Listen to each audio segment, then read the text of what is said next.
Cette vidéo est sponsorisée par vous. En rejoignant mon Patreon, vous permettez à la chaîne de continuer et de mieux se développer. Vous pourrez voir le prochain Fermela en avance, vous aurez accès à mon Discord exclusif où je partage des infos sur le déroulement du prochain Fermela, vous aurez aussi droit à des contreparties comme des badges, mugs, posters, stickers et même le choix d'un film à critiquer pour mon émission Twitch tous les samedis à 21 h, le Vidéo Club virtuel. Si vous voulez m'entendre défoncer un film, défendre un film ou tout simplement donner mon avis, n'hésitez pas. Et comme la dernière fois que j'ai fait un classement, le prochain live sera sur les mentions honorables. Merci à vous et bonne vidéo. Bonjour à tous dans le tant attendu top 15 de l'année 2024. Oui, je suis désolé pour le retard, mais ces temps-ci, c'est un petit peu chamboulé la chaîne, je vais pas vous cacher. J'ai pris beaucoup de retard sur beaucoup de sujets. Il y a un certain sujet que j'aimerais bien faire avant mars, avant la sortie d'un certain film. C'est compliqué parce que j'ai une autre grosse vidéo à faire avant, et en plus j'ai des top et flop à faire avant, c'est compliqué. Surtout qu'en plus, l'année dernière, j'ai eu la grosse frustration de pas avoir sorti assez de vidéos, et du coup, amené à quelques difficultés financières. Oui, c'est pour ça que j'ai fait une cagnotte pour pouvoir financer le renouveau de la chaîne, parce que clairement je suis pas en situation de le faire juste avec mes sous. Difficultés financières qui fait que j'ai dû me concentrer autant que possible sur le boulot et que c'était de plus en plus difficile d'aller au cinéma. Là, je vous avoue que il y avait des mois où la carte UGC elle servait un petit peu à rien. J'essaye toujours de rentabiliser là, rien que le mois de janvier là, je pense l'avoir rentabilisé comme il faut là, avec tous les rattrapages que j'ai dû faire avec les quelques films sortis en fin d'année pour pouvoir faire ces top et flops. Mais voilà, désolé pour le retard, désolé pour tous les encombrements que conduit la chaîne. Enfin, on va parler des films que j'ai aimés en 2024. Donc avant de commencer réellement cette vidéo, je tiens à faire une petite dédicace à tous ces crétins sur les réseaux sociaux qui font des messages à base de « Oh, en 2024, il n'y avait pas beaucoup de bons films, genre il y avait juste Deadpool et Wolverine et rien d'autre !» Je tiens à dire à ces gens-là, merde. Parce que faire ce top 15, ça a été très frustrant. Parce qu'il y avait énormément de bons films cette année. Tellement que beaucoup de films se sont retrouvés éjectés du top 15. Donc quand je lis des gens dire qu'il n'y avait pas de bons films cette année, allez vous faire foutre les gars, vraiment. Je veux dire, clairement, vous n'avez pas regardé des blockbusters hollywoodiens, bah regardez d'autres genres de films au lieu de vous plaindre qu'il n'y a pas de bons films dans les blockbusters hollywoodiens que vous détestez. Donc ouais, c'était difficile de choisir quels étaient mes 15 préférés. Il y en a qui sont restés dans le top 3 et qui étaient bien installés confortablement, ils ont pas bougé d'un centimètre. Mais il y en a certains, ouais, c'était dommage de les dégager du top 10 ou du top 15, voilà, c'est triste. Il y avait beaucoup de bons films dont j'ai envie de vous parler, mais heureusement, c'est pour ça que je vais faire des lives, pour éviter que cette vidéo de vlog de top et flop dure 3000 ans. Les films qui ne seront pas dans le top, que j'ai mis en mention honorable, j'en parlerai plus précisément dans un futur live sur Twitch. J'indique la date ici, voilà, histoire que vous situez. Je vais probablement le faire avec des potes pour qu'on puisse discuter, si jamais c'est des films qu'on a vus, c'est des films qu'ils connaissent pas et qu'ils ont envie de savoir ce que c'est et tout. Mais voilà, les petites catégories avant le top que je vais évoquer, on en parlera dans ce live là. Et si vous loupez ce live, bah y a pas de souci, il y aura normalement la rediffusion sur Twitch pendant 2 semaines, et après je le mettrai sur ma chaîne perso et Free Center comme je fais avec tous mes lives. Cela étant dit, voici déjà une petite liste de films que malheureusement je n'ai pas vu, soit parce que j'ai pas eu le temps, soit parce que je l'ai vraiment loupé en salle de peu, soit parce que j'ai attendu des potes pour le voir avec eux et qu'on n'a jamais pris le temps de le faire, et du coup je me retrouve à pas les voir du tout. Un conseil, si vous voulez critiquer des films, n'ayez pas d'amis. Non, en fait, c'est un très mauvais conseil. Donc, dans la catégorie pas vu, nous avons The Apprentice. Lui, c'est un petit peu par choix, parce que The Apprentice, je suis pas d'humeur à voir un truc sur Trump. Je me doute que le film tape sur Trump, mais même si ça tape sur Trump, j'ai pas envie de regarder ces temps-ci. J'ai pas envie. Ferrari, c'est chiant, quoi, parce que Michael Mann, ça aurait été cool de voir le film que Michael Mann a sorti après 10 ans de rien du tout. La nuit se traîne, qui avait l'air d'être un thriller français pas mal du tout. Sans un bruit, jour 1, parce que j'ai pas vu Sans un bruit et Sans un bruit 2, et... Voilà, même si c'est un préquel, ce serait peut-être pas mal que je regarde ces deux-là avant, donc je l'ai pas vu. Pareil pour Smile 2, j'ai pas vu Smile 1, faudrait que je regarde Smile 1, je suis sûr que c'est pas mal du tout. Twisters, avec un S, parce que les tornades, c'est connu, c'est comme les aliens. Non, ok, je veux bien qu'on fasse des films nostalgiques, mais un film qui fait suite à Twister? Y a vraiment des gens qui ont demandé ça? Je comprends pas, clairement, non, rien que le concept, what? J'ai pas vu les biopics sur Aznavour, Bob Marley et, c'était ce que je me trompe pas, comment elle s'appelle déjà? Amy Winehouse, voilà. Je pense que si j'avais vu celui sur Amy Winehouse, il aurait été dans le flop de toute façon. La zone d'intérêt, il y en a beaucoup qui disent que c'est génial, pas pris le temps de le voir, je suis sûr que c'est génial. C'est juste que, film sur l'Holocauste, forcément, faut un certain état d'esprit. C'est pas l'état d'esprit qu'on priorise surtout ces temps-ci. Alors Spaceman, ça par contre, j'ai vraiment honnêtement, vraiment c'est dommage que j'ai loupé parce que Adam Sandler qui fait un drame psychologique où il est dans l'espace et il hallucine une araignée géante, honnêtement c'était intéressant, voilà, je suis sûr que Adam Sandler, tu vois, des fois je le préfère quand il fait des drames plutôt que des comédies, et pour le coup ça avait l'air d'être pas mal du tout comme concept, donc voilà, c'est dommage d'être passé à côté, mais attendre les amis quoi. Pendant son temps sur Terre, que je voulais voir juste parce que c'est le nouveau film de celui qui a fait J'ai perdu mon corps, malheureusement je l'ai un petit peu loupé celui-là, j'essaierai de le voir dès que possible, je sais pas s'il aurait fini dans le top, c'est dommage, mais voilà. Brothers et Frères, voilà, deux films qui parlent de frères. Voilà, j'ai loupé cela, ça avait l'air pas mal, les acteurs, voilà, pour les deux, ça a l'air pas mal, mais voilà, pas eu le temps. Late Night with the Devil, où j'étais pas mal enthousiaste de le regarder, jusqu'à ce que j'apprenne qu'ils ont utilisé une IA pour faire certaines images de fond, et j'étais genre, ah ouais, bon, on va peut-être le déprioriser un petit peu. Et le film d'animation japonais, Anzu Chat Fantôme.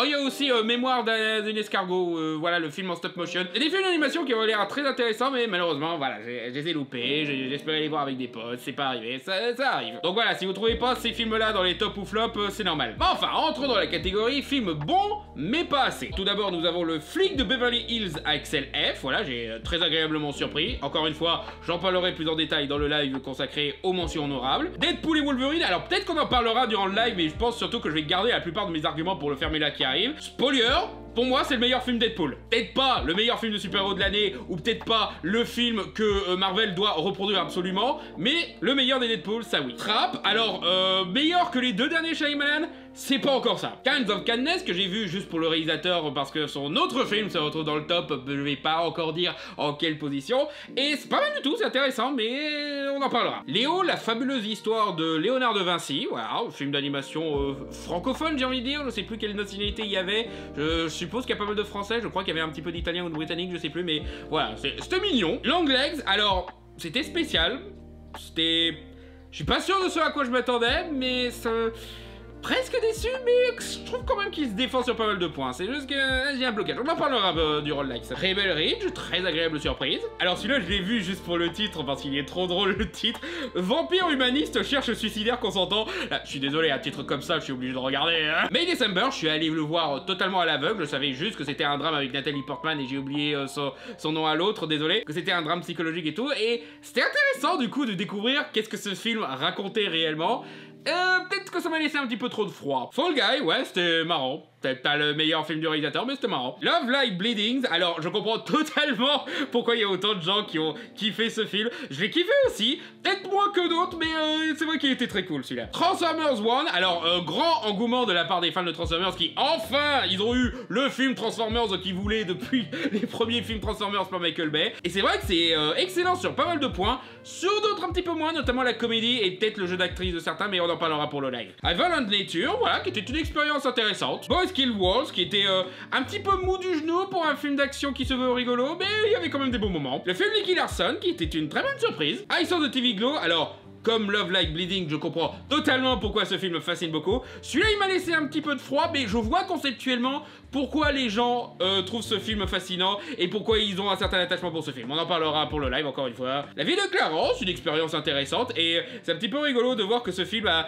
évité toutes les critiques des anti-woke de merde, parce qu'ils étaient trop focalisés sur un autre film d'un petit peu de la même trempe, mais qui était beaucoup moins bien. On en parlera dans les films décevants du flop. Motherland, voilà, Alexandre Aja, qui était pas mal du tout. Peut-être pas son meilleur, mais quand même intéressant à suivre. La femme en jeu, première réalisation de Anna Kendrick, et franchement, elle se débrouille pas mal du tout. C'est le film basé sur l'anecdote que raconte Karim Debache au début de sa vidéo sur Highlander 2, sur la nana qui a failli sortir avec un serial killer après une émission de télé, voilà. Je sais qu'en voyant la bande-annonce, il y a beaucoup de Français qui étaient genre « Eh, mais je connais cette histoire, c'est la vidéo de Karim Debache !» Bah oui, c'est une vraie histoire, et on a fait un film là-dessus, quoi, c'était intéressant. Conclave, alors je comprends totalement le succès de ce film, c'est vrai qu'il est bien mené et tout.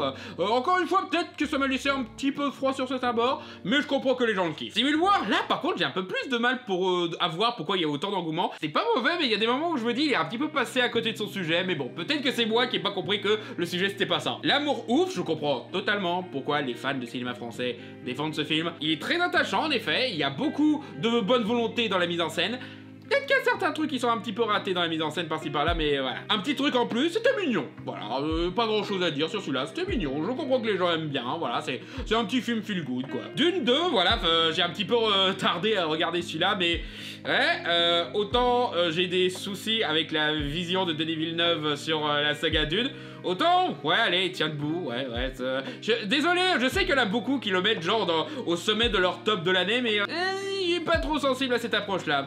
C'est peut-être parce que c'est la 3e fois que je vois cette histoire adaptée, c'est peut-être qu'au bout d'un moment, j'en ai marre de voir cette histoire, et que les seuls moments où je me réveille un petit peu, c'est le moment où ils changent des trucs, mais voilà, quoi. Le Royaume des Abysses, que j'ai vu juste parce que la bande-annonce était trop unique pour que je passe à côté, et attendez la fin. C'est tout ce que je dirais, attendez la fin, parce que je sens que certains vont être saoulés pendant une grande partie du film.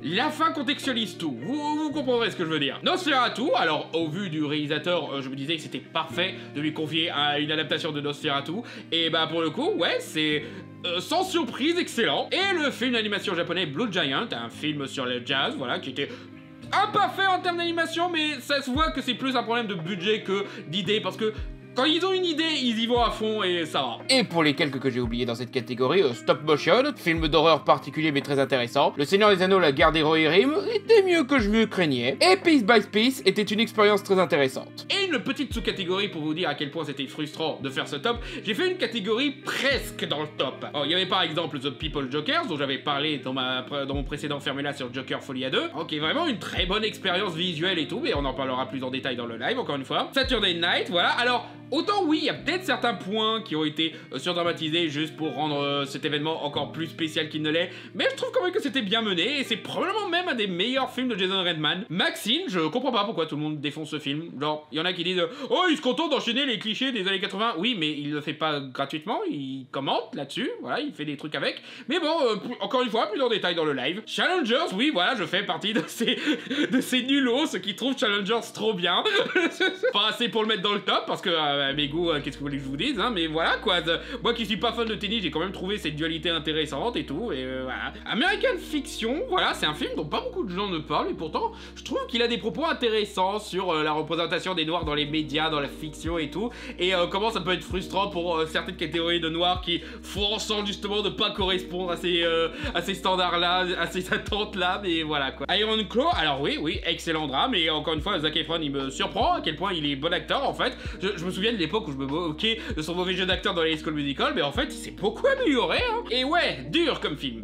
Bon genre de dur, mais dur quand même. Monkey Man, alors dans le genre film qui essaye de refaire du John Wick alike, c'est probablement mon préféré de l'année, hein, c'est pour ça qu'il est presque dans le top. Première réalisation de Dev Patel, et honnêtement, il se débrouille très bien en tant que metteur en scène, il a quelques bonnes idées par-ci par-là, et les sujets qu'il essaye de traiter sont intéressants, donc voilà, il se contente pas de faire juste un John Wick alike sans substance, non, il essaye de raconter des trucs intéressants avec ça. Comme un lundi, une comédie japonaise où c'est un jour sans fin, mais au bureau, donc le pire cauchemar des japonais. Le Comte de Monte Cristo, moi qui avais détesté le diptyque 3 mousquetaires par les mêmes producteurs, le Comte de Monte Cristo, pour le coup, il est réussi celui-là. Bon, on en parlera encore plus en détail dans le live, mais voilà. Immaculé, c'était fun. je sais pas si je devrais dire ça, voilà, ce film d'horreur horrible sur une femme qui subit la pire expérience d'enfantement du monde, c'était fun, bah oui, voilà, c'est un petit peu déviant, mes goûts cinématographiques des fois, donc celui-là, fun, il était fun. Flo, je comprends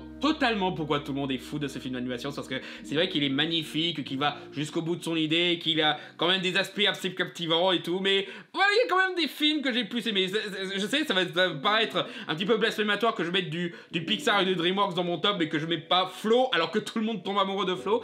Voilà, mais voilà, les autres films étaient plus dans ma sensibilité, qu'est-ce que vous voulez que je vous dise. Et enfin, Alien Romulus, qui est techniquement le meilleur film Alien qu'on ait eu ces dernières années. Bon, pas merci Ridley Scott. Et il est pas parfait, hein, je sais bien que certains ne sont pas très fans de l'emploi de fanservice, surtout en ce qui concerne un certain personnage qui avait pas vraiment besoin d'être là, surtout de cette façon-là. Je comprends totalement ces critiques-là, mais de l'autre côté, voilà, le côté horreur, il marche bien, et le 4e acte habituel des films aliens, oh putain, il était génial. la créature qu'ils ont réussi à créer à ce moment-là, c'est genre, oh mon dieu, c'est totalement psychopathe, mais j'adore. Et je ne sais pas du tout comment j'ai pu oublier celui-là, Wicked. Oui, ce film était incroyable et pourtant j'avais très peur au vu du réel, mais il s'est bien débrouillé et c'est cool que la comédie musicale ait une aussi bonne adaptation pour que les gens puissent découvrir l'histoire que La Reine des Neiges a plagié. Et une autre petite catégorie de films où ça aurait été de la triche de les mettre, parce qu'en fait techniquement ce sont des films qui sont sortis des années avant et que j'avais déjà mis dans des tops avant ça. Mais comme les distributions de ce genre de films en France c'est de la merde, ils sont techniquement des films de 2024, donc j'hésitais, je les compte pas, non. Bah par exemple, Shin Godzilla.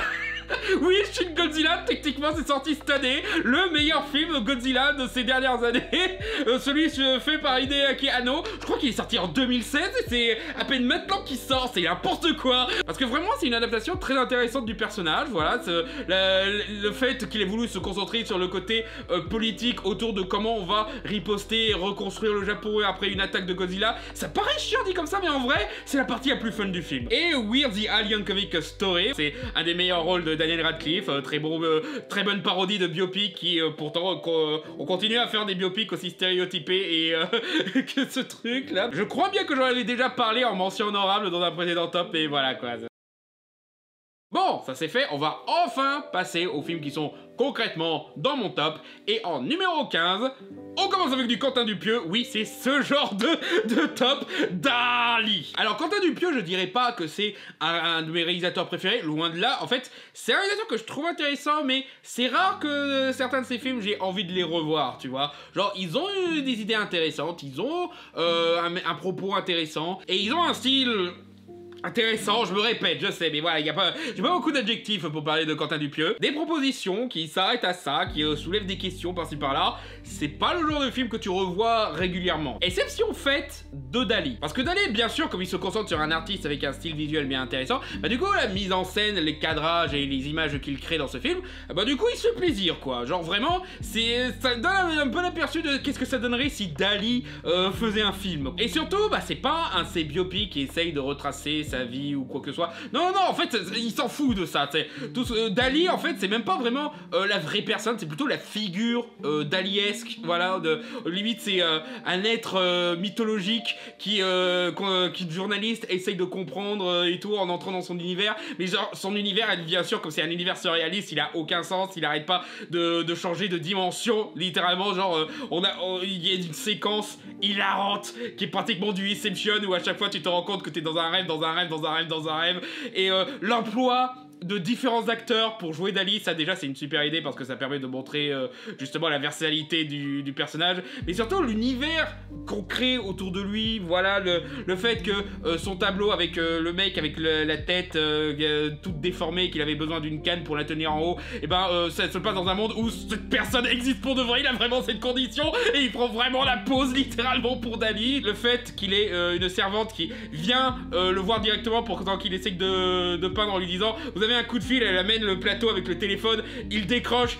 y a rien, bah oui, j'ai décroché le fil pour ramener le téléphone là, donc du coup, elle doit la suivre, Dali doit laisser tomber la peinture et suivre la servante par un tuyau de Super Mario Bros, il se retrouve chez lui, par magie, il change d'acteur entre-temps, bien sûr, il accroche le téléphone et la conversation reprend comme si de rien n'était, voilà, il y a que des gags un petit peu comme ça qui jouent sur l'absurde de la situation et tout, c'est probablement un des films les plus drôles qu'il ait fait, et du coup avec ce mélange là c'est aussi le film que je prends plaisir à revoir régulièrement, et la façon dont ça montre le talent mais aussi l'égocentrisme et l'absurde du personnage de Dali, voilà, c'est quelque chose de vraiment intéressant, ça l'enjolive pas, ça le détruit pas, ça dit pas que c'est un connard, ça dit pas que c'est un génie pour autant, voilà, c'est un tout, tu vois, ça montre que voilà, Dali c'est ça, c'est un univers, et honnêtement je trouve ce genre d'approche pour des films sur des artistes qui ont réellement existé beaucoup plus intéressant, tu vois, c'est pour ça aussi que j'aime bien Rocketman, et j'ai pas encore vu le film où Robbie Williams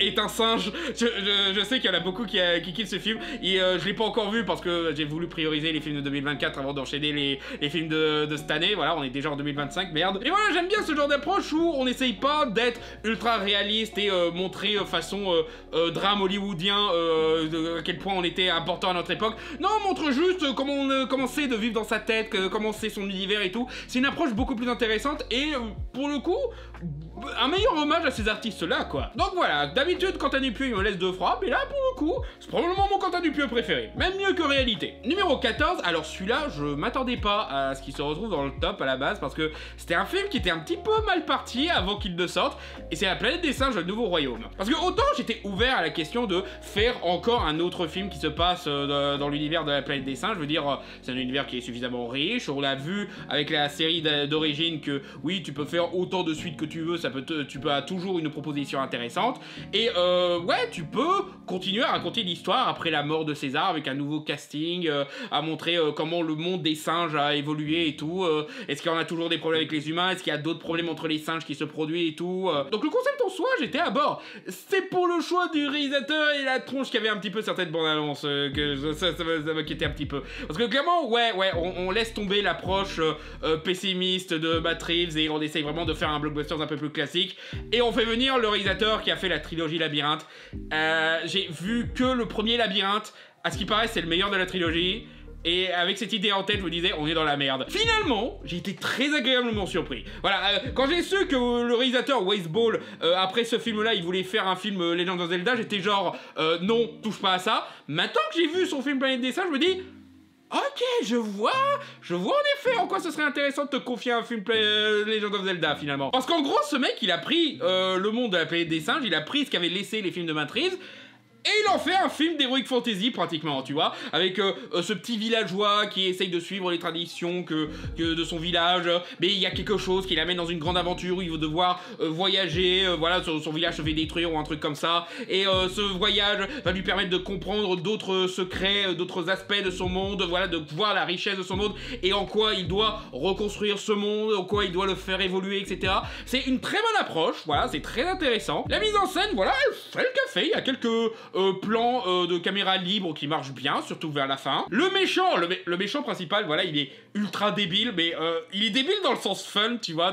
Genre, tu prends plaisir à démolir ce gros connard qui se prend pour un empereur super intelligent alors qu'il fait que voler les trucs du passé et prétendre que c'est lui qui les a créés. Tiens, ça me rappelle quelque chose, tiens. Mais surtout, la partie qui m'a le plus surpris, c'est la partie humaine, parce que, voilà, quand je vois ce personnage de fille un petit peu sexy, typiquement le genre de personnage qu'on verrait dans les films Labyrinthe en fait. Alors je m'attendais à ce que ce soit l'équivalent de Charlton Heston, quoi, que ce soit une de ces spationautes qui sont allés dans l'espace avant que les singes le prennent le contrôle, qu'elle revient et qu'elle voit oh mon dieu, le monde est maintenant dominé par les singes, quoi. Et du coup, ce serait la gentille humaine qui aiderait les singes à résister aux méchants singes, voilà, à découvrir le secret de leur planète et tout, voilà, comme les films d'origine, quoi. Je m'attendais à ce que on serait qu'on commencerait à rentrer dans la période qu'on voyait dans le roman de Pierre Boulle et dans les premiers films, quoi. Et ben en fait, non, on a un twist là-dessus qui est pas mal du tout. On découvre que, voilà, c'est en fait quelqu'un qui était caché dans les souterrains durant la destruction du monde et qui revient pour essayer de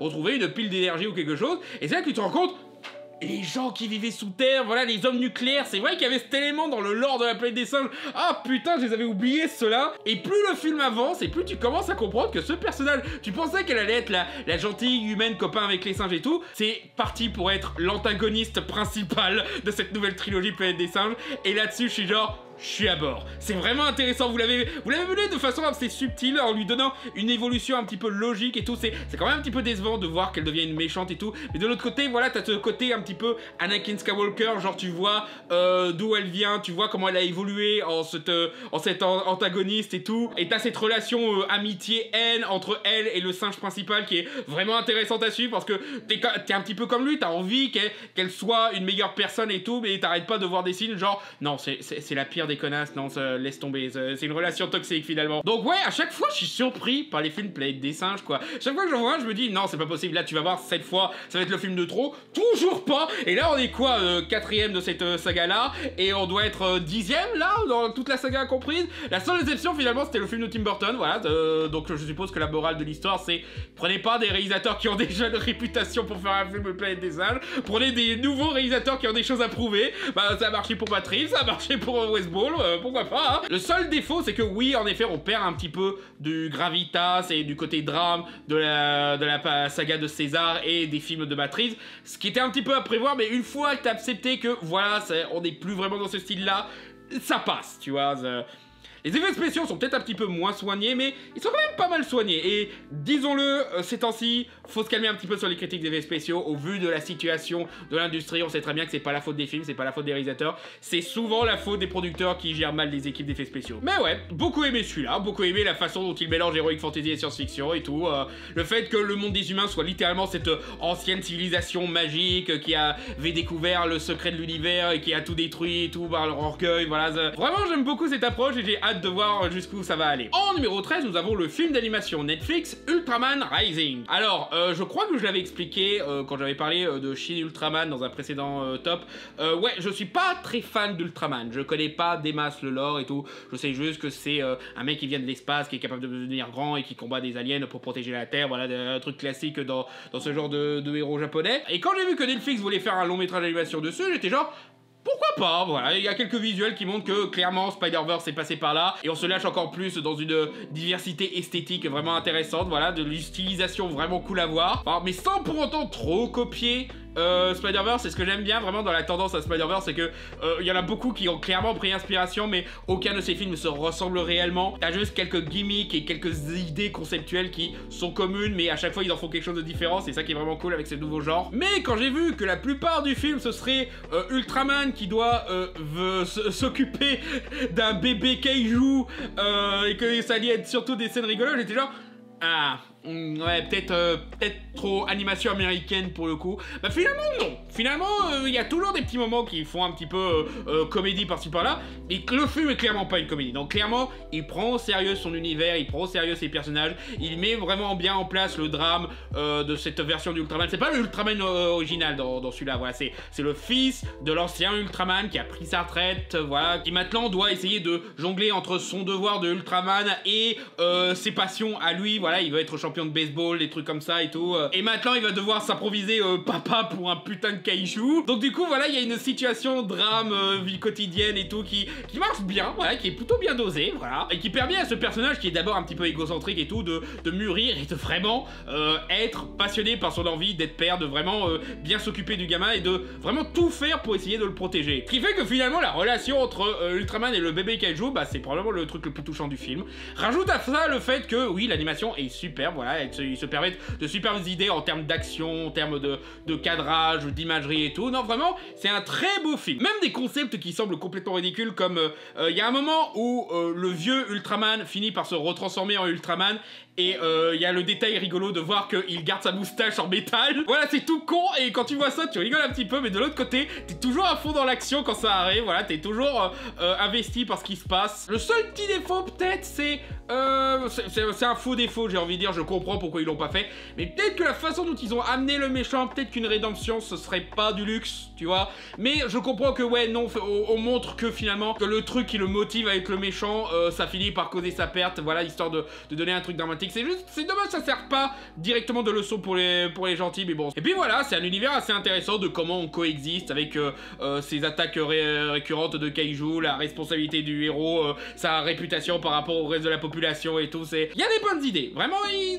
ont vraiment fait un bon boulot là-dessus. Numéro 12, un film que vous ne connaissez peut-être pas, qui s'appelle Hundreds of Beavers. Et si vous regardez la bande-annonce de ce film, vous dites... c'est une vidéo YouTube ou quelque chose. Parce que oui, c'est un film qui repose beaucoup sur une esthétique très toc, voilà, qui assume le fait que, ah, tu vois que c'est des costumes, tu vois que les décors sont en carton, tu vois que la majeure partie du film est en fond vert et tout, mais...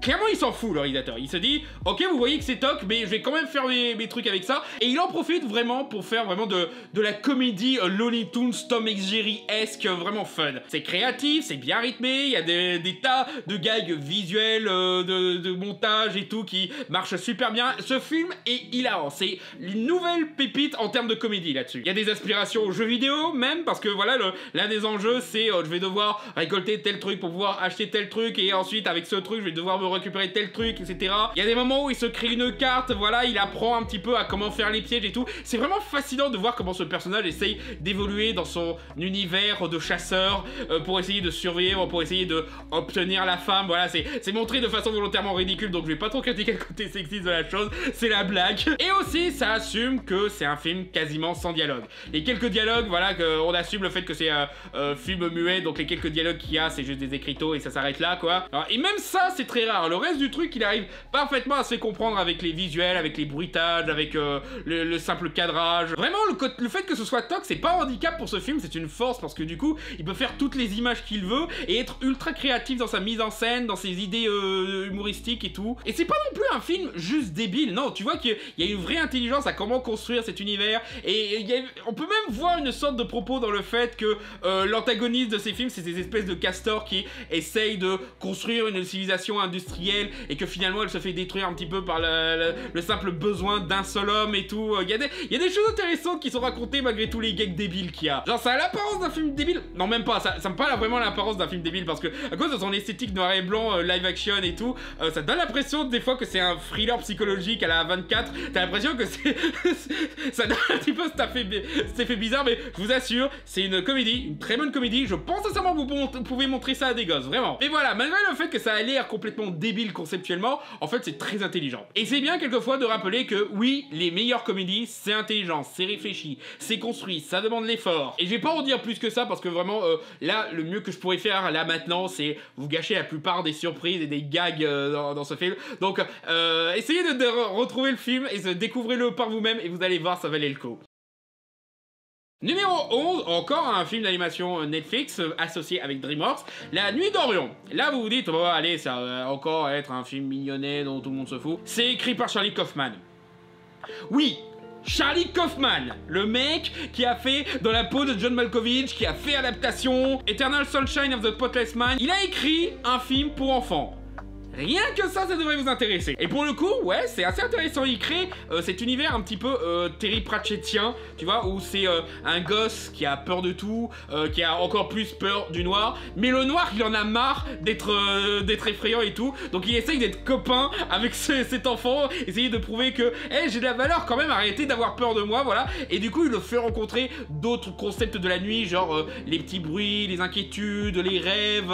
Et il voit que finalement, le monde a besoin d'obscurité et que la lumière quelquefois c'est un gros connard prétentieux et tout. Donc non seulement le concept il est rigolo, mais aussi il est très profond. Voilà, il y a vraiment une philosophie vraiment fascinante. C'est peut-être un petit peu trop intello pour des gosses, hein. Peut-être que certains gosses ils vont peut-être pas comprendre tout et peut-être qu'ils vont se faire chier sur certains points et tout. Mais le film s'arrête pas là parce qu'il y a un moment, il y a un petit retournement de situation où tu te rends compte qu'en fait le film il devient une discussion sur comment écrire une histoire. Je vais pas spolier ce que c'est, peut-être que là déjà j'en dis trop, mais là-dessus, le film devient encore plus intelligent, encore plus fascinant. T'as vraiment envie de voir, ok, là tu vas loin mec, où est-ce que tu vas? Genre le mec vraiment, au bout d'un moment tu commences à comprendre qu'il essaye de faire adaptation mais pour les gosses.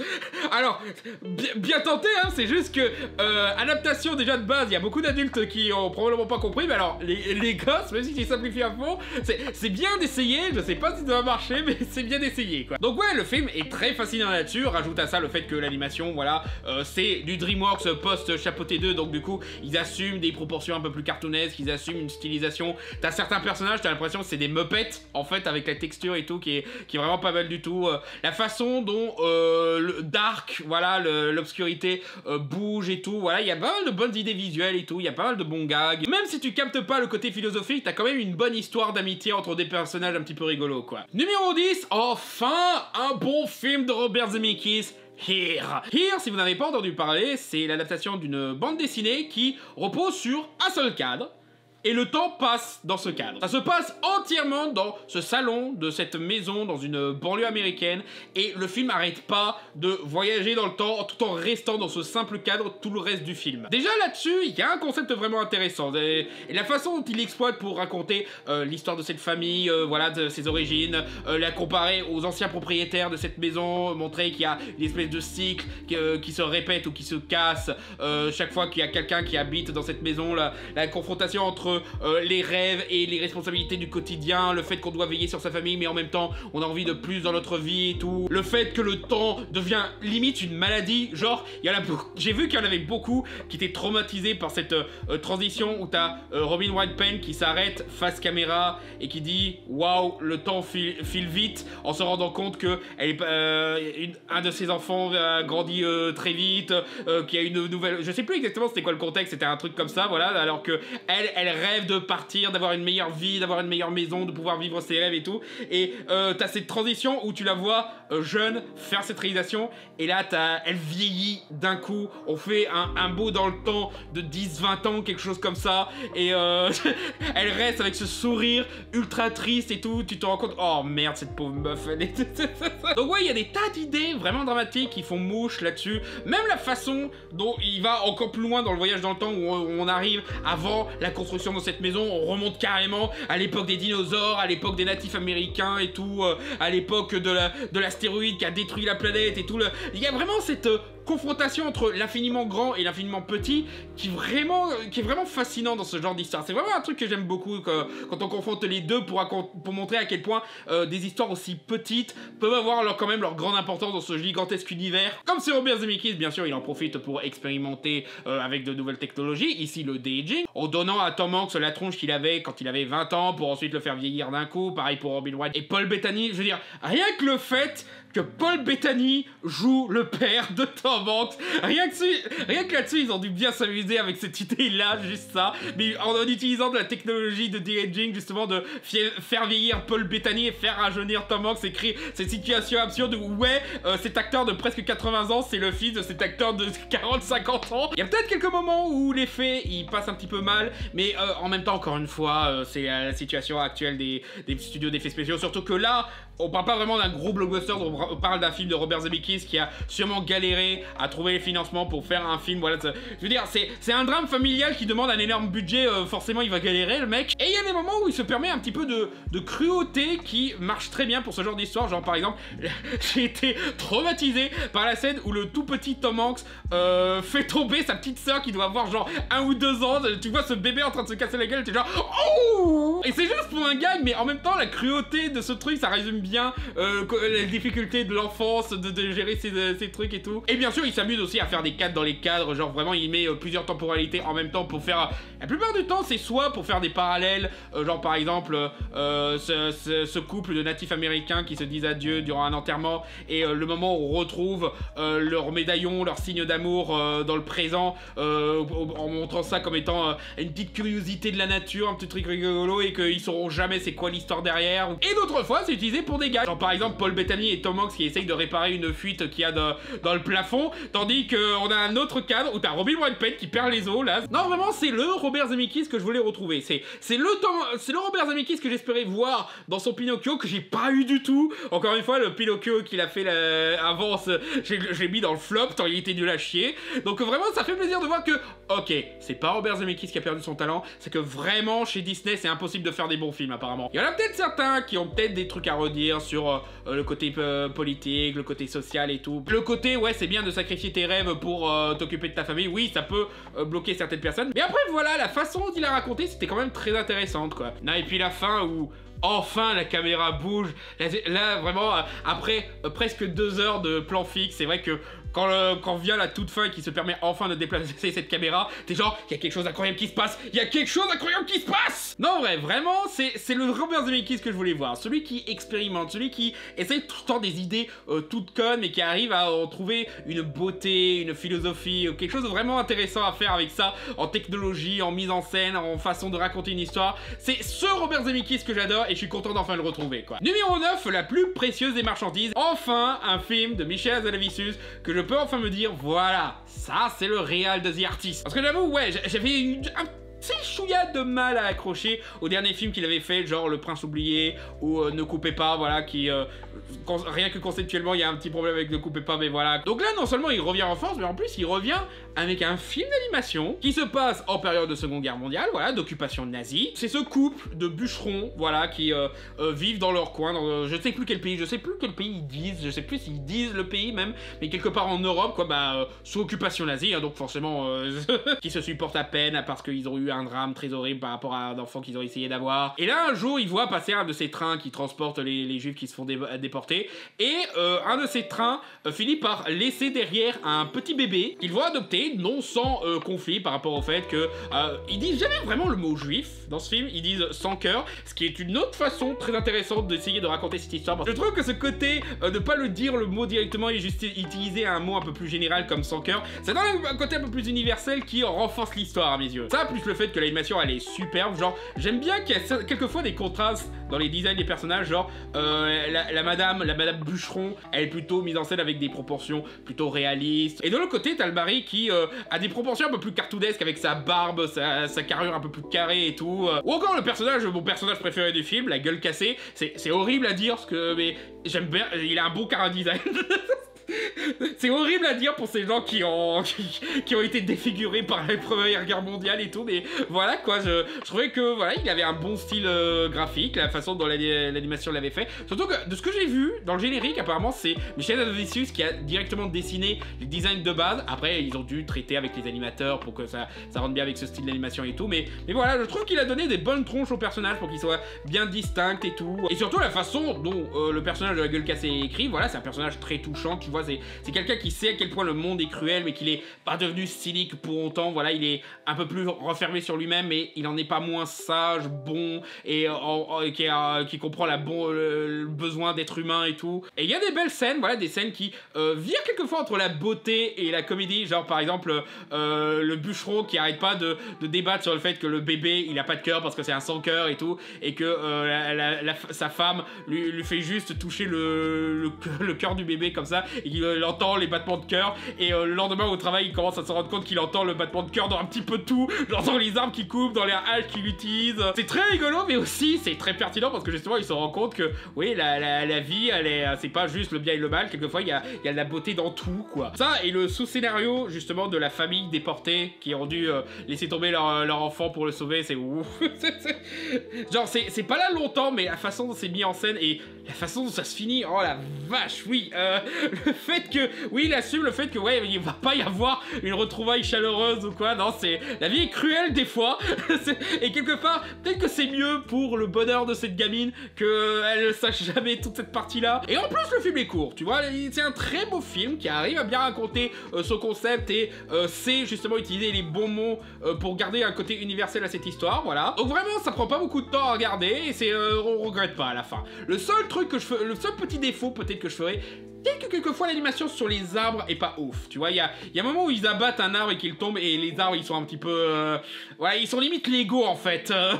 C'est le seul défaut que j'ai trouvé dans l'animation parce que le reste du temps, voilà, c'est vraiment magnifique quoi. C'est simple mais toujours bien cadré avec le style graphique qu'il faut pour vraiment rendre iconique chaque plan et tout. Vraiment, Zanevicius il se débrouille très bien en animation, qu'il n'hésite pas à continuer dans cette voie-là. Numéro 8, Le Cercle des Neiges, un autre réalisateur qui a fait un blockbuster, une commande qui a eu une mauvaise réputation à cause de ça, et qui, Dieu merci, s'en sort en retournant dans ses origines et en faisant un autre film catastrophe. Donc ouais, nouveau film de Bayona, je suis très content qu'il arrive à continuer sa carrière et qu'en plus il arrive à avoir un succès critique très respectable malgré le fait que tout le monde avait détesté Fallen Kingdom. Et je crois que c'est pas la première fois qu'on adapte cette histoire, je crois que dans les années 80 on avait aussi fait l'histoire de cette équipe de foot qui avait pris un avion privé qui s'est crashé dans les Alpes, je crois, c'est les Alpes, les montagnes en question. Alpes ou Pyrénées, c'est un des deux hein, en tout cas. Ah non, même pas, c'est les Andes, je n'avais rien à voir. Bonjour, je suis Michael J, je suis nul en géographie. Donc voilà, cette équipe de foot qui s'écrase dans les Andes et qui sont tellement isolés du reste du monde dans les montagnes avec la neige à perte de vue où il faut genre 3 jours de marche pour atteindre la civilisation et qui se retrouvent à un moment forcés pour survivre à faire des trucs inhumains, genre notamment manger les cadavres. C'est pas la première fois qu'on adapte cette histoire, si je me souviens bien, on l'avait déjà fait avant, mais il a quand même fait un super boulot pour adapter comme il faut cette histoire quoi. Genre il va pas dans l'explicite, tu vois, il va pas montrer toute l'horreur du cannibalisme bien sûr, il le suggère autant qu'il peut, on voit quand même ces petits morceaux de viande qui se retrouvent à manger et on sait très bien d'où ils viennent, hein. Mais surtout il adapte très bien le reste de l'horreur de cette situation, l'isolement, le froid, le fait qu'ils se retrouvent coincés, le fait qu'ils ont pratiquement aucun espoir et tout, le fait qu'ils doivent essayer de trouver une solution pour se sauver et tout là. Il y a vraiment des tas de moments dans ce film où tu commences à te dire non c'est pas possible, ils vont crever là comme des merdes, ils verront jamais leur famille, personne ne saura ce qui leur est arrivé et tout, et quelque part pour un film catastrophe comme ça, bah c'est parfait quoi, justement renforcer le désespoir pour que l'espoir puisse flamboyer encore plus quand enfin ils arrivent à trouver une solution, à trouver un nouveau truc pour qu'ils puissent survivre que quelques jours supplémentaires, ou pour que certains arrivent à quitter ces putains de montagnes de merde et enfin retrouver la civilisation et tout, que ce soit la mise en scène, que ce soit le travail des effets spéciaux, du maquillage, de la façon dont est construit le décor, le jeu des acteurs, bien sûr, faut pas oublier, les acteurs ils se donnent à fond dans ce rôle-là, voilà, tu ressens toute la douleur et tout le drame de cette situation. Et de l'autre côté, tu te retrouves enfermé dans la beauté hypnotique de ces montagnes enneigées. Et puis je suis content aussi que Bayona, il ait gardé les contacts avec Michael Giacchino, qui se disent au moins il y a un bon côté d'avoir fait Fallen Kingdom, au point où j'ai pu bosser avec Michael Giacchino. Et du coup, j'ai pu le faire venir sur ce film-là et faire une très belle musique pour mon très haut film. Donc ouais, pas grand-chose à te dire sur celui-là, faut dire c'est un film catastrophe, donc ça repose un petit peu sur la base simple de trucs horribles qui arrivent et les gens essayent de survivre. Mais voilà, c'est très bien fait, t'es dedans tout au long du film. Et quand enfin t'y sors, tu ressens bien toute cette émotion de ouais, on a réussi à s'en sortir, mais putain, on a dû en faire des conneries pour survivre. Est-ce que quelque part ça valait le coup? Est-ce que je mérite d'avoir survécu après tout ce qu'on a fait et tout? Je comprendrais qu'il soit pas au goût de tout le monde parce que voilà, c'est très dur comme film, mais vraiment excellent. Numéro 7, le film hongkongais City of Darkness. Je crois qu'il a un autre nom à l'origine, voilà, mais c'est juste qu'en France, il est distribué sous City of Darkness. Bah voilà, c'est... normalement, le titre, ça veut dire le siège de la ville fortifiée de Kowloon, voilà. Et au début, quand je suis allé voir ce film, j'avais un petit peu cette impression, en ayant vu les bandes annonces et tout, que ça allait être une sorte de nouveau The Raid, tu vois. Ça va être un film où t'as juste un décor bien précis, voilà, cette gigantesque cité empilée et tout. C'était pas vraiment un HLM, mais en pire, voilà, genre une ville en hauteur dans un seul bâtiment. Et un mec se retrouve à devoir se battre contre tout un gang qui habite pratiquement à tous les étages de ce truc et tout. Je m'attendais à ce que ça allait être un délire comme ça. Bah finalement pas du tout. Non, je m'attendais à voir The Raid, j'ai eu Gang of New York en fait. C'est le Gang of New York hongkongais quelque part. Où ce mec qui essaye juste de survivre dans la précarité, voilà, et qui se retrouve dans cette ville où d'abord il le fait un petit peu la bourrin, donc il a la correction qu'il mérite. Mais à un moment, il finit par voir que dans cette ville tout le monde s'entraide, voilà, et que finalement il accepte cette main tendue qui l'aide à se trouver une maison temporairement, à avoir un rôle actif dans cette ville pour pouvoir aider au bien commun, voilà. C'est pas exactement du communisme, mais on n'est pas loin, quoi. Et le fait qu'il commence à devenir copain avec la plupart des gros badass de cette ville, voilà, les protecteurs, les shérifs, un petit peu, notamment le chef, voilà, je sais plus les noms, hein, j'ai un petit peu oublié les noms des personnages, désolé. Je suis un con d'européen qui connaît pas tous les noms hongkongais, voilà. Mais le barbier, voilà, avec les lunettes de soleil, qui a tout le temps une clope à la main, qui a l'air de rien, là, comme ça, mais qui en vrai est le plus puissant des combattants de la cité. Tu te rends compte, vraiment, il y a cette espèce d'univers de gangsters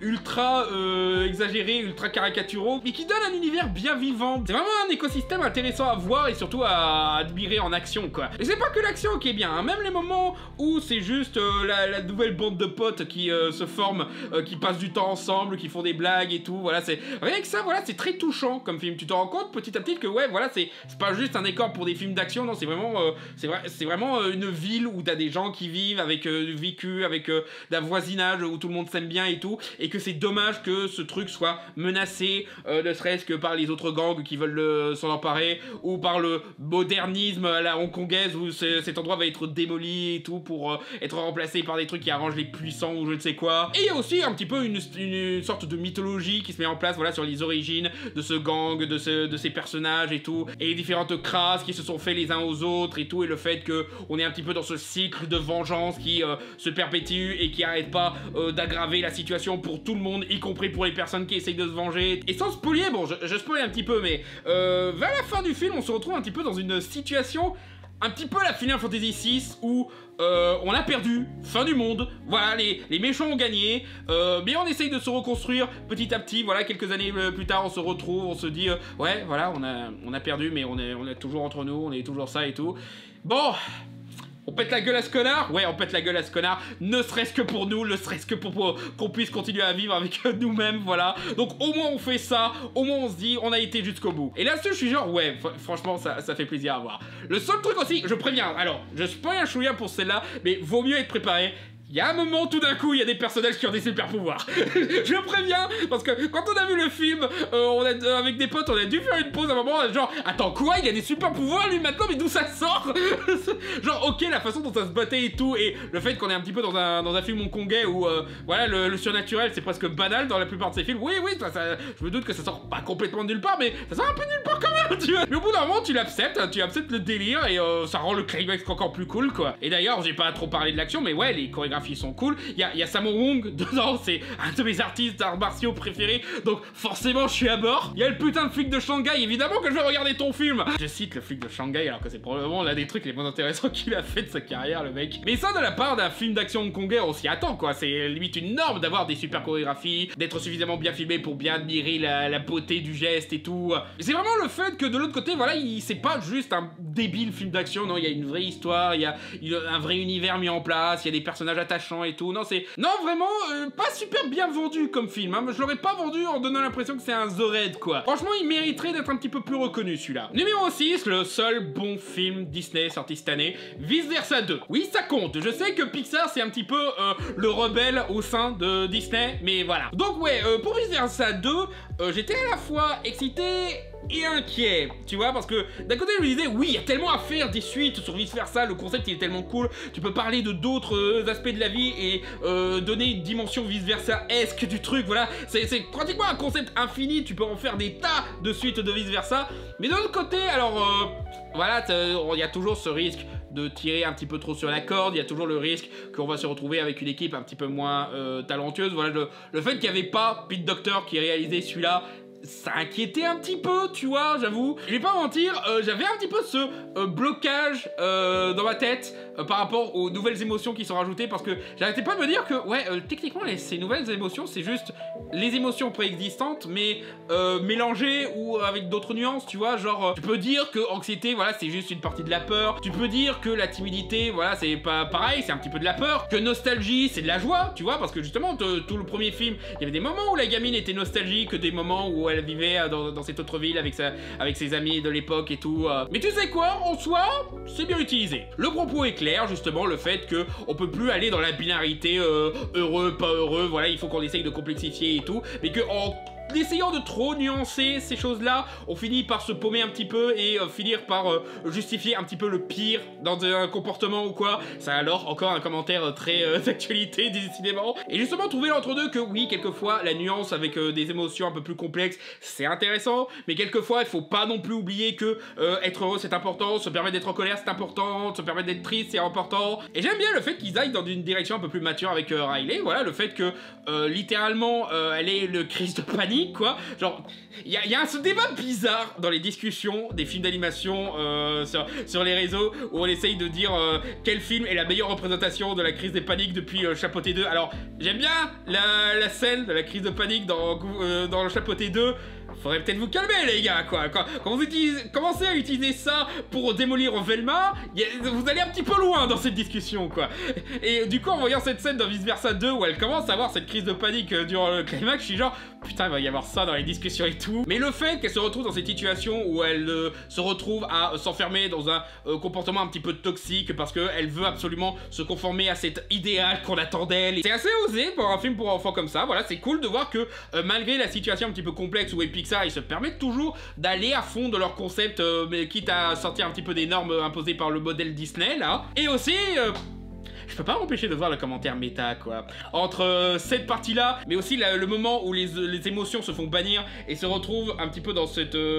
pas exactement les rêves, comment elle imagine des choses, Riley, voilà, où tu vois que c'est mis en scène comme un studio d'animation qui est obligé de travailler à la chaîne pour correspondre aux exigences d'une entité supérieure qui est dominée par l'anxiété, c'est genre... Est-ce que Pixar serait en train de dénoncer les pratiques du studio géré par Disney, là?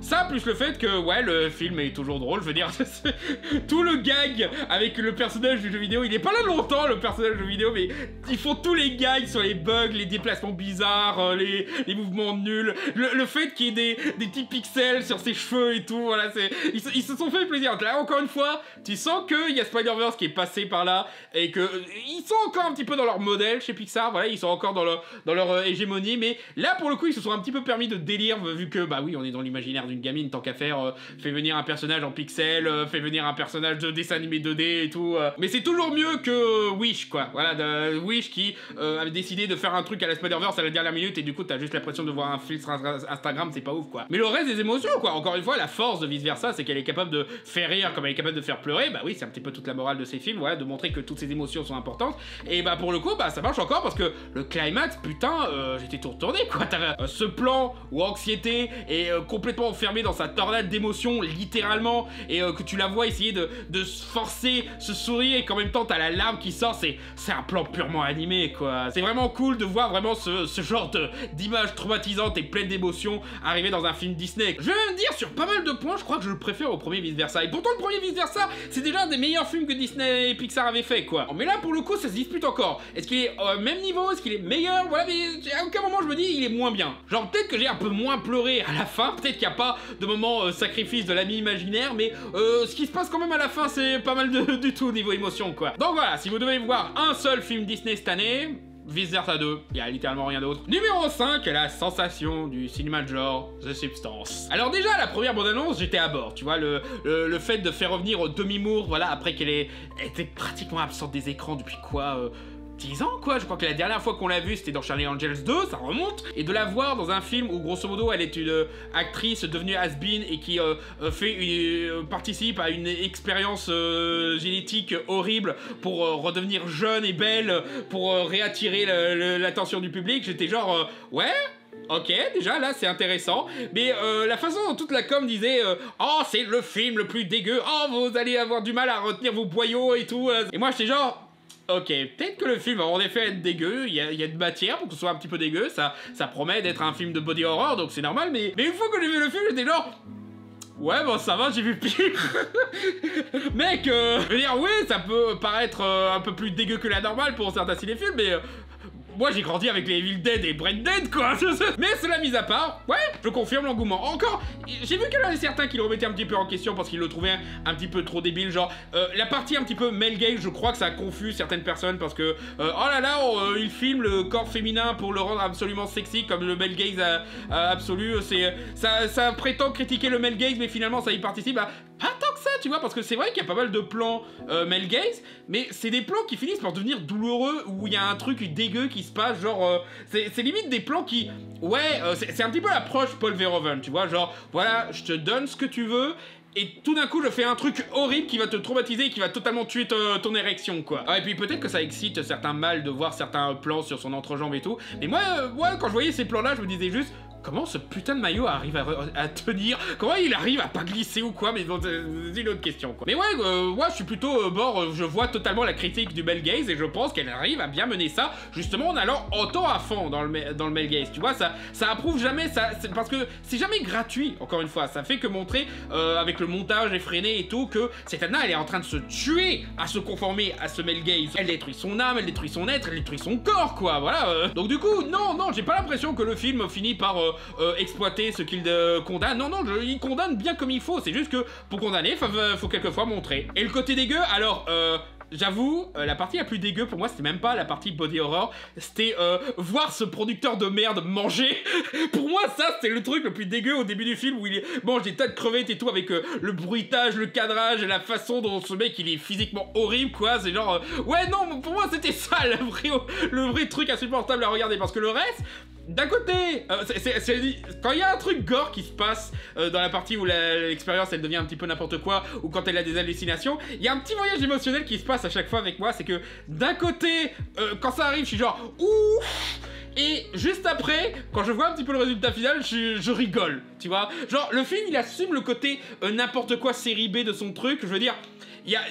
À la toute fin, quand elle commence à devenir une espèce de monstre de Sentai et tout, je suis genre, ok, ouais, on est dans ce délire cinéphile là, ça me va, hein. Ça détruit pas non plus le drame autour de ce personnage qui s'est complètement autodétruit en essayant de se conformer à cette image. Non, elle prennent très au sérieux ce drame là. Je veux dire, l'une des scènes les plus insupportables à regarder, c'était même pas une scène gore, une scène dégueu ou quoi, c'est la scène où où Demi Moore essaye de se maquiller pour sortir avec un mec qui la trouve toujours attirante malgré l'âge et tout, et que à chaque fois qu'elle sort de la salle de bain après s'être maquillée, s'être bien préparée et tout, elle tombe tout le temps sur une image de son autre elle ou d'autres choses qui lui rappellent tu n'es pas assez bien, tu n'es pas assez bien, tu n'es pas assez bien, et que finalement elle finit par retourner plusieurs fois à la salle de bain, se remaquiller et tout, l'heure continue à avancer, elle va bientôt être en retard et tout, et qu'à un moment elle finit par devenir complètement folle et à se taper le visage et tout parce qu'elle ne conforme pas, parce qu'elle n'arrive pas à atteindre cette beauté et tout, et c'est genre...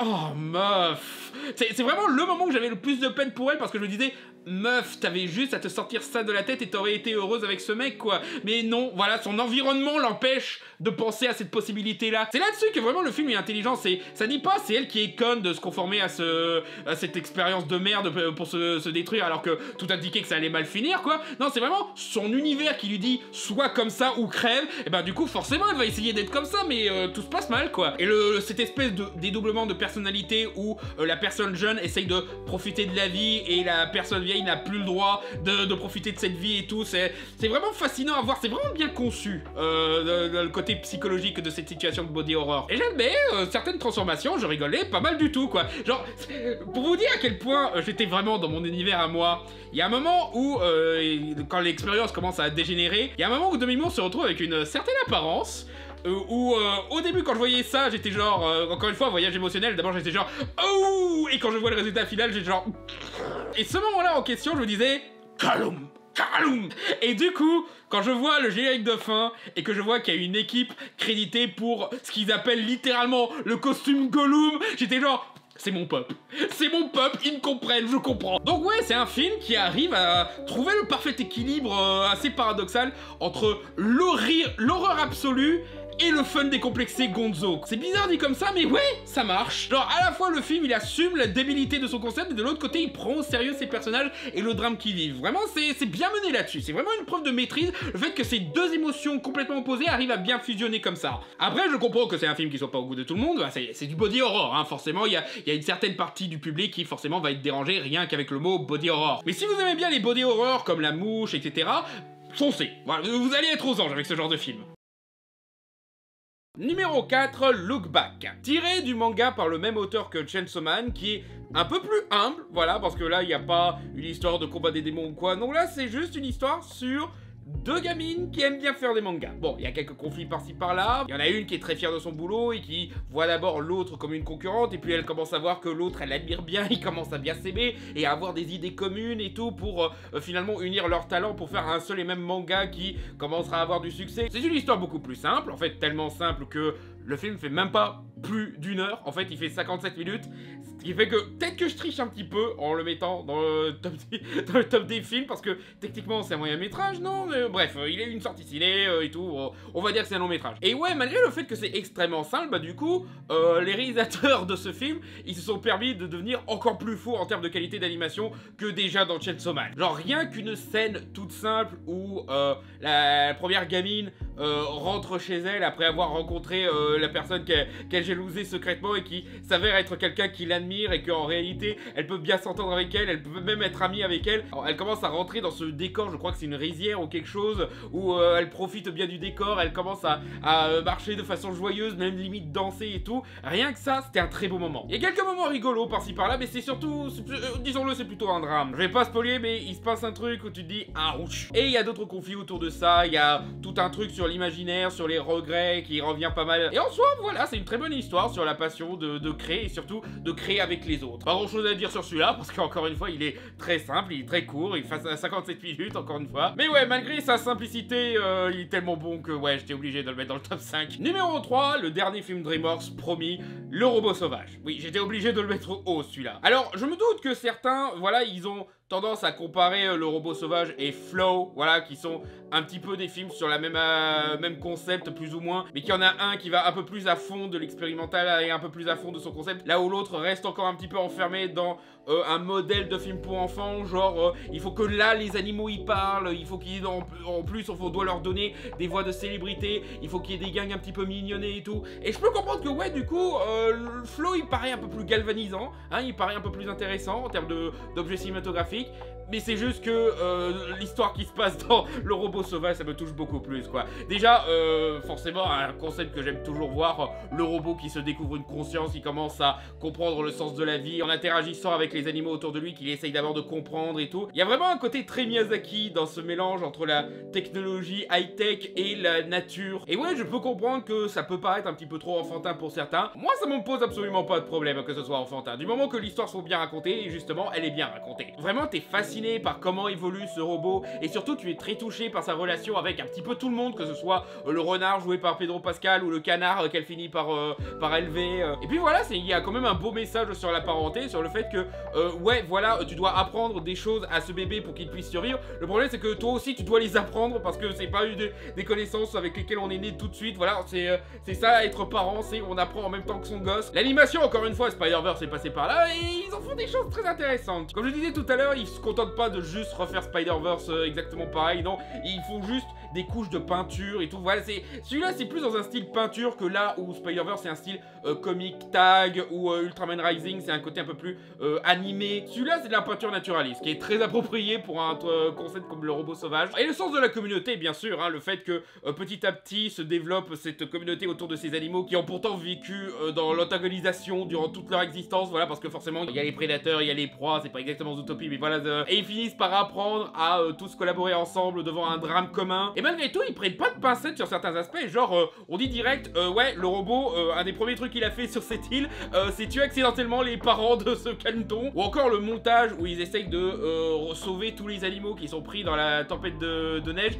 et ils n'hésitent pas à montrer que quelquefois, oui, non, ils peuvent pas sauver tout le monde, quoi, tu vois. Donc ouais, il va à fond de toutes les émotions, autant le drame que l'humour, que les moments touchants, que les moments un petit peu plus philosophiques. Et même quand, parce qu'on est un petit peu dans un film de divertissement, on doit faire un climax avec un petit peu d'action, même quand vient à l'action, bah c'est de la bonne action, vraiment c'est bien filmé, il y a une bonne organisation des cadres et des actions des personnages et tout, il y a de bonnes idées de réutilisation de gags par-ci par-là. Et disons-le, les célébrités elles m'ont pas du tout posé problème, je trouvais même que dans l'ensemble les célébrités elles étaient bien choisies.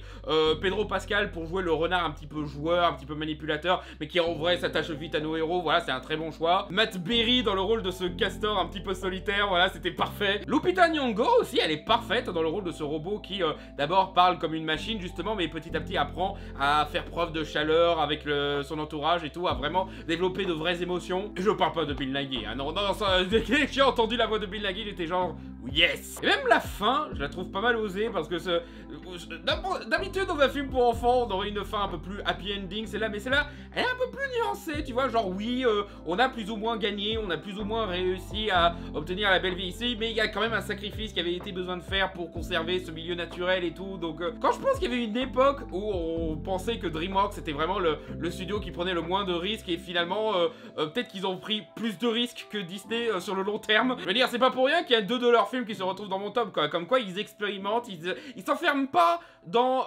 un modèle particulier, tu vois. Genre, il y avait une période où ils avaient la formule DreamWorks, mais ils ont vite vu que ça allait nulle part au bout d'un moment, que ça commençait à devenir une blague la formule DreamWorks. Puis il y a Del Toro qui est passé, qui a montré, hey les gars, vous pouvez faire ci, ça, sous, et du coup maintenant ils font un petit peu tout ce qu'ils veulent. Et franchement c'est beaucoup plus intéressant que l'état actuel de Disney, qui eux justement se sont enfermés dans un modèle. Il y a juste Pixar qui essaye de garder son identité de son côté, mais que ce soit les longs métrages d'animation de Disney directement ou les live action, c'est là il n'y a pas grand chose à se mettre sous la dent malheureusement, hein. Et la musique quoi, oui, je parle pas souvent de la musique dans les films, mais celle-là elle était particulièrement magnifique, oui. Donc ouais, je suis quelqu'un de très simple, je veux juste voir un film tout mignon sur un robot trop cool qui collabore et se devient ami avec des animaux. Moi je trouve ça cool. Numéro 2, probablement l'un des plantages les plus injustes de ces dernières années, et ça tombe encore sur George Miller, et c'est Furiosa, une saga Mad Max. Bon, je sais qu'il y en a beaucoup qui le rabaissent énormément sur pas mal de points, certains discutables et d'autres qui, je peux un petit peu comprendre que oui, c'est pas la meilleure partie du film. Les deux critiques que je veux bien accepter justement, c'est les effets spéciaux. C'est vrai qu'ils sont moins soignés que dans Mad Max Fury Road, mais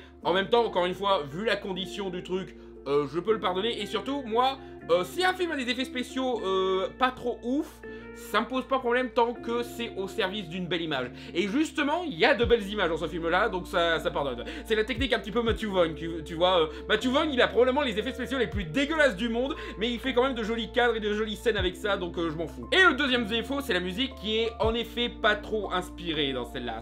Il reprend juste certains thèmes de Mad Max Fury Road, il fait quelques variantes par-ci par-là. Il y a peut-être une musique d'ambiance, voilà, quand il y a le narrateur qui est pas mal du tout, mais ça s'arrête un petit peu à ça. Bizarrement, Joe Kingsell, il était plus inspiré par des reprises de Live and Learn dans Sonic 3 que par un film de George Miller.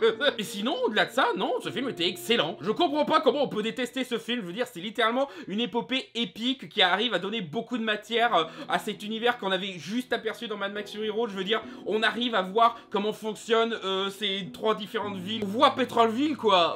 On voyait pas du tout ça dans Mad Max Fury Road. On voit comment il fonctionne, on voit comment ils collaborent, on voit comment ça fonctionne d'habitude, voilà, on n'est pas juste dans une poursuite, on est dans une histoire qui se passe sur plusieurs années, donc du coup on étudie bien plus les coutumes et les fonctionnements de ce petit univers. Et l'histoire de Furiosa, bien sûr, elle est très intéressante, quoi, elle est en parfaite logique avec ce qu'on savait du personnage, fallait s'y attendre de la part de George Miller, c'est lui qui a créé le personnage, donc il sait exactement ce dont le personnage a besoin, mais tu sens qu'il n'y a pas vraiment de retcon, il n'a pas eu besoin de retconner quoi que ce soit pour essayer de justifier un nouveau truc qu'il avait envie de raconter. Non, non, là tout est logique et il apporte un sens vraiment purement mythologique à cette gamine qui était dans le jardin d'Éden et d'une petite curiosité, voilà, a fini par l'expulser hors de ce jardin où elle se retrouve dans ce monde dur et tout et qu'elle va devoir survivre en étant exploitée comme un objet par telle société et en essayant de s'infiltrer dans une autre société pour pouvoir survivre. Et petit à petit, elle apprend de comment fonctionne ce monde, de comment elle peut survivre, elle se trouve différents mentors, que ce soit l'homme-histoire. Oh putain, l'homme-histoire, quoi, j'adore le concept de l'homme-histoire. Avant, t'avais juste cette vieille dame dans Mad Max Fury Road avec des tatouages un petit peu sur tout le corps. Tu te disais, qu'est-ce que ça peut signifier par cette culture? Et ben, avec l'homme-histoire, tu comprends, ah oui, c'est ces personnes qui portent littéralement l'histoire et les connaissances qu'ils ont acquises sur eux pour les enseigner aux autres. Ah, c'est pas mal, c'est intéressant ça. Mais voilà, elle se trouve des mentors avec l'homme-histoire, le proto-Mad Max, là, j'ai oublié son nom. Et bien sûr, sa mère, voilà, à la base, elle avait quand même une mère, faut pas l'oublier. Et en mélangeant ces trois connaissances, elle finit par créer ce personnage mythologique qui devient une légende, voilà, au point qu'on sait même pas comment elle a vaincu son pire ennemi. Oh putain, Chris Hemsworth.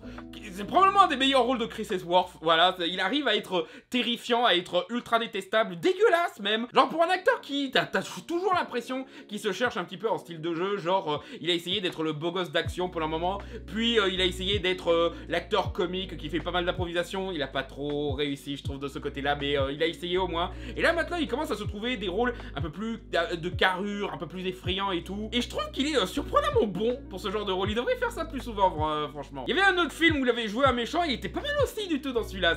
Des quelques trucs que je me souvenais de ce film-là, c'était justement lui en méchant quoi. Et ouais, la mise en scène de George Miller, elle est toujours pleine d'idées super. En fait, je vais même dire un truc, je trouve qu'en termes d'action, il est meilleur que Mad Max Fury Road. Et pourtant, on n'arrête pas de dire que Mad Max Fury Road, voilà, c'est l'un des meilleurs films d'action de tous les temps, et à raison, hein, voilà, c'est un excellent film d'action, mais je trouve que rien que la scène où ils sont sur le camion chromé, voilà, où ils se font attaquer par ces brigands qui utilisent des cerfs-volants pour essayer de prendre de la hauteur et leur balancer des pics et tout, il y a des idées de mise en scène, je trouve que cette scène, elle toute seule, est meilleur que toutes les scènes d'action de Mad Max Fury Road. C'est dire quoi. Et puis la beauté des images. George Miller, il a toujours eu ce talent de faire des super images mythologiques, mais là, waouh, là vraiment c'est un de ses meilleurs là je trouve. Anya Taylor-Joy, elle est excellente dans le rôle, je trouve qu'elle est très crédible en jeune Charlize Theron. Elle arrive à captiver la férocité et la dureté du personnage, tout en apportant un petit peu de candeur et de naïveté nécessaire au fait que bah là c'est une version un peu moins désillusionnée du personnage. Et la fin, putain, c'est une des meilleures fins que j'ai jamais vu justement.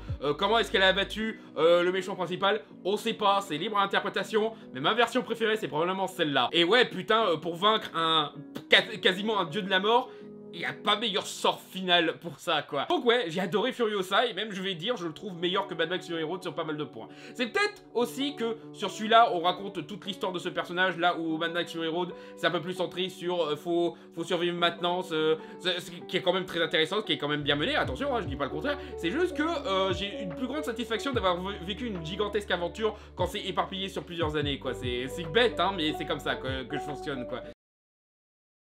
Et enfin, le numéro 1 de mon top des meilleurs films de 2024 selon moi, Pauvre créature. Et j'avoue que avant ce film, j'avais pas regardé les autres films du réalisateur Yorgos Lanthimos, voilà, je connaissais un petit peu de loin La Favorite, voilà, je connaissais un petit peu la réputation de The Lobster et tout. Et putain, il n'y avait pas meilleure première exposition à ce réalisateur que ce film-là. En fait, je veux même dire, j'ai un petit peu rattrapé sa filmographie, j'ai pas encore vu The Lobster, mais j'ai vu La Favorite, j'ai vu Kind of Kindness. Pour l'instant, c'est toujours mon préféré de sa filmographie, et encore une fois, mon préféré de l'année. Je veux dire, déjà, le concept de reprendre l'histoire de Frankenstein et y apporter une version purement féminine du truc. Et je trouve que la blague que là où le monstre de Frankenstein terrorisait la société, en étant un gros monstre, cette version de Frankenstein terrorise la société avec le féminisme. Déjà, rien que là, je suis à bord, quoi. Le fait que cette gamine, dans un corps d'adulte, commence tout en bas de l'échelle sociale pour une femme, à savoir être une gamine, puis elle est refilée à un mec qui veut juste profiter d'elle sexuellement pendant une escapade en amoureux, puis elle commence à être lassée de ça, elle a envie de découvrir encore plus, et du coup elle commence à se rebeller contre cette personne, et elle finit par devenir prostituée, et elle découvre des tas de trucs intéressants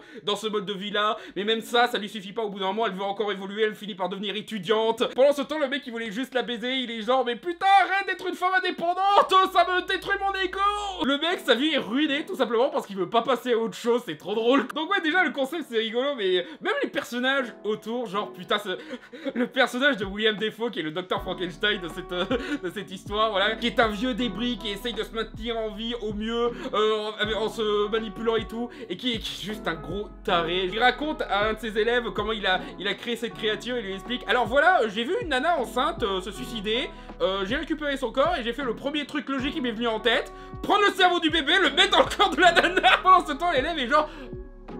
Quoi? Et même un moment où vient la discussion de voilà, mon élève, il faut que vous épousiez ma créature parce qu'il faut absolument que quelqu'un la baise ou quoi, et du coup l'élève il est genre mais je comprends pas pourquoi vous la baisez pas vous, et là du coup il entre dans une longue discussion qu'en fait avoir une érection ça lui demanderait une énorme quantité d'énergie parce qu'il est plus qu'un vieux débris et tout. Il entre dans ces détails horribles de oui j'aurais bien voulu le faire mais il y a tout ça qui pose problème par rapport à mon anatomie, voilà, j'ai plus d'organes vitaux par-ci par-là et tout, et après avoir fini tout son exposé il finit sur ça et le fait que je suis un petit peu son père donc ce serait un petit peu dégueu.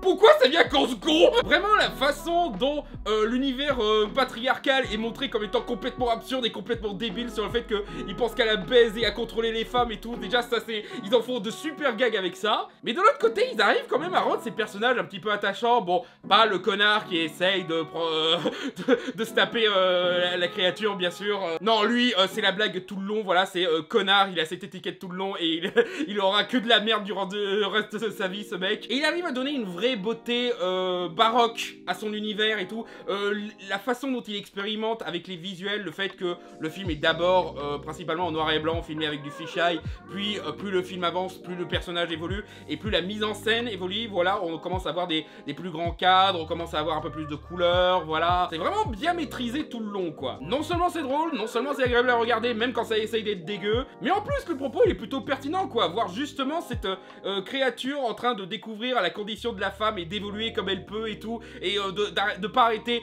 de taper là où ça fait mal dans l'ego des hommes et d'évoluer encore plus pour qu'au final elle devienne la nouvelle Dr Frankenstein dans cet univers et tout. C'est vraiment très satisfaisant à suivre, quoi. Mais ouais, Pauvres créatures, c'est tout ce que j'aime, quoi. C'est de l'hommage à la science-fiction à l'ancienne, c'est de la recherche visuelle, c'est du commentaire social très pertinent, c'est drôle, c'est touchant, c'est magnifique. Et il y a des gens qui pensent qu'il n'y a pas de bons films qui sont sortis cette année. Bah putain, en janvier on a eu ce truc là, quoi. Et ouais, disons-le, on était en janvier et j'avais déjà décidé de ce qui serait mon film préféré de l'année et ça n'a pas changé de toute l'année. Peut-être que ça c'est le véritable échec de 2024, mais bon. Donc voilà, c'est mon top 2024. J'espère que ça vous a plu d'entendre mon avis sur ces différents films. Et encore une fois, si vous voulez m'entendre parler des mentions honorables, j'en parlerai en live sur Twitch à la date indiquée ici. Je bosse toujours sur le Fermela sur Deadpool et Wolverine, voilà, il est toujours là, celui-là. Mais avant, je ferai bien sûr mon flop de 2024, parce que bien sûr, faut rigoler un petit peu et se plaindre des films de merde des fois. Donc sur ce, à la prochaine sur Fermela.